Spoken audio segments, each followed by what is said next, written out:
ცილებლად უნდა დაიძინოს წესიერად, ანუ ჩვენ ისევ უბრუნდებით.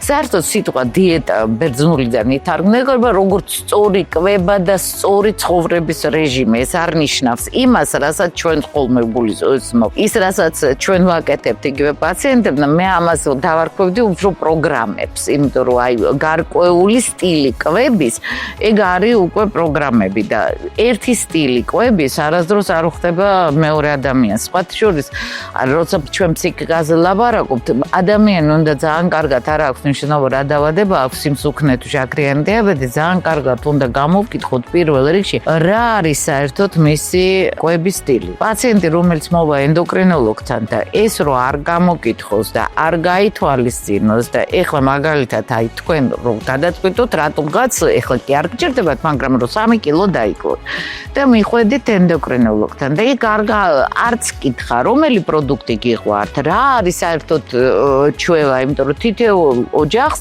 აქვს თავისი კულტი და თავისი ჩვევები კვებაში, ხო? ვიღაცას უყვარს დილით ციციბურა, ვიღაცას გერკულესი, ვიღაცას დილით უყვარს ხაჭო, ხო? და პირდაპირ დაგიწეროთ, აი ეგეთი კვება და გითხრათ, აი ამას თუ დაიცავთ 3 კვირაში 3 კილო გექნება და დაკლებული, ეს არ ნიშნავს, რომ პაციენტი შეასრულებს. კვეთრცვლილებებს ვერ ეგუება ადამიანები არ არის.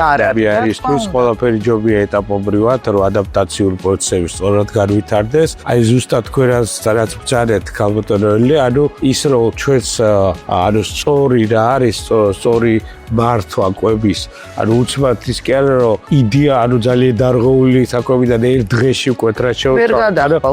ეტაპობრივი გადასვლა უნდა იყოს, იმიტომ რომ ეს არა თუ ესე არ მოხდება არა ეტაპობრივად. ეს იქნება დარტყმა როგორც ანუ ფიზიკურ სხეულზე, ენდოკრინოლოგიურ სისტემაზეც და ასევე ფსიქიკაზეც, იმიტომ რომ ეს არის ასევე სერიოზული ფსიქოლოგიური სტრესი, როდესაც ჩვენ ცხოვრების წესს მკვეთრად ცვლით.